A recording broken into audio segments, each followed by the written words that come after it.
Okay, so this week I want to give you a tour around the studio. I've done a couple finishing touches to it, a few minor remodelations to it that I want to show you, and also because a few weeks ago I made a video about trying to encourage you to make up your own dedicated space for practice. So I just wanted to show you mine and show you around and see what I've done here and take some ideas of what I do and try to implement it into your own space. All right, so let's start with the brush area. One thing that I think is important when you are creating your space of practice is to have all your tools accessible. So you have everything that you need out so that you don't have to go through the hassle of taking everything out and cleaning it up, putting everything back. Because when you're worrying about doing all that stuff, all you're gonna do is just like, I don't wanna practice. Instead, when you feel like practicing or when you have time to practice, boom, you're ready to go. Now my studio is in the basement of my house and it used to be a woodworking shop for one of the previous owners. So some of these things that I have in here are still left over from that shop.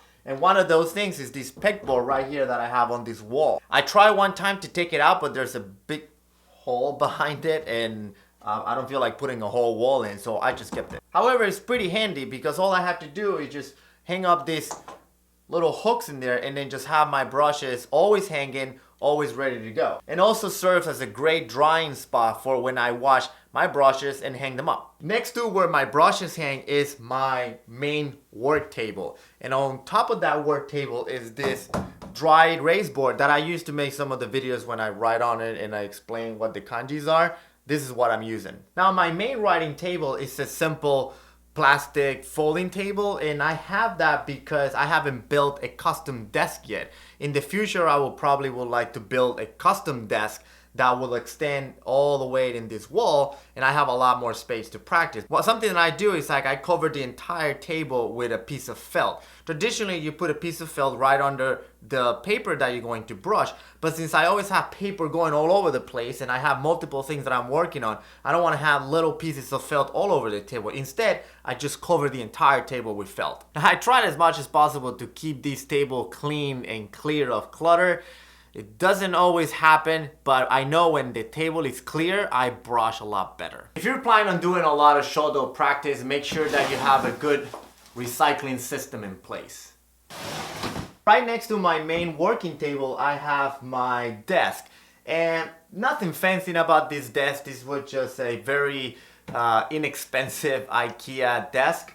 But it's functional. I have my computer there. I have my hard drives and anything that I need to do to keep up with the website and the course and anything that requires being online, which is, believe it or not, more than half of the work that I do for the studio. One of the things I'm super proud about this desk is the modification that I did to it is when I built this kind of riser made out of wood to put the monitor a little bit higher so that I can have more room to store things underneath and clear the clutter, because this desk was always cluttered and full of crap.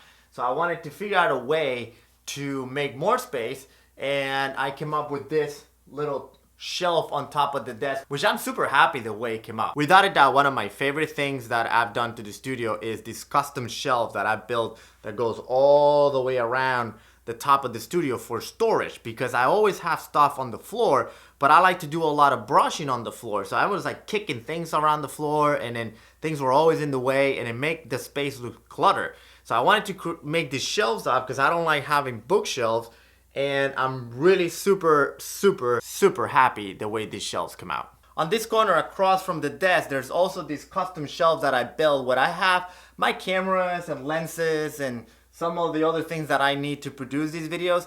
However, some of these cameras are just old cameras from my dad and from my in-laws that they gave me. They're all film camera from the 80s. They all work, and I use one of them, the Canon, what is it?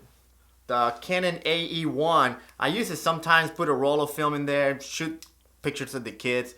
Sometimes it's nice to just kind of use an old school camera. The second best thing that I did to this studio was to build a wall where I can hang all my calligraphies. One of my biggest challenges is that I was brushing so many calligraphies that I just didn't know what to do with them. I have no place to hang them to dry, and I had no place to display them. Earlier this year, I finished this back wall which had another piece of pegboard from the old workshop, and I took it down and I painted it. And I realized that this long wall that goes across the studio is the longest wall that I have. It was the wall that I needed to use to display all the calligraphy. What I did is I put a strip of wood that goes along the wall with a shelf on top, and I put some thumbtacks on that wood, and I hang the calligraphies all in clipboards. A lot of these calligraphies are not finished pieces, they're not for sale, they're just practice pieces, but I like to hang them and just have them displayed. I think it really makes a good aesthetic look of the studio to have a wall full of calligraphies. And I change them every once in a while. I take old ones out and I put new ones in.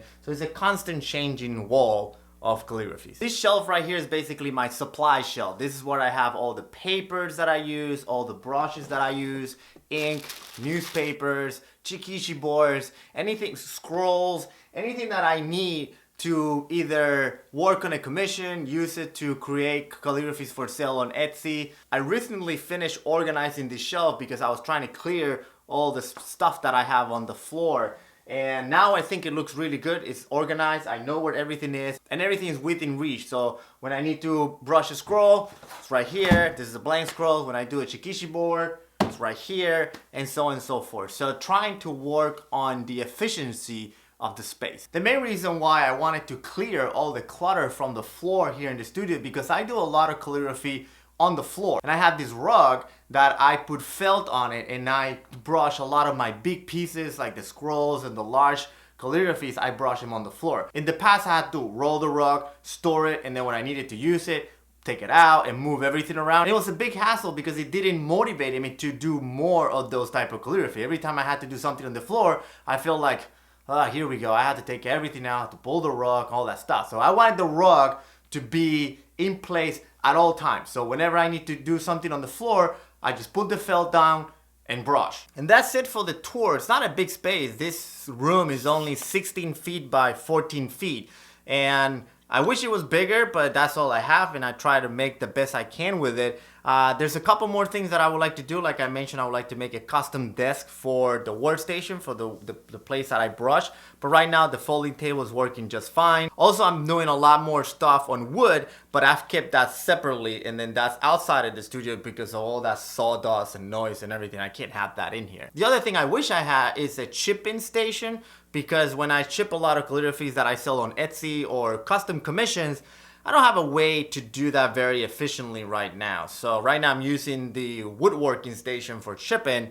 Alright, so that's it for this week. I hope you enjoyed the studio tour for 2016. I did one last year, so you should go watch it and see what the difference and how much the studio changed from last year to this year. I'm really proud of the way it is coming out. I feel really, really good in this space. Feels very creative, feels very organized.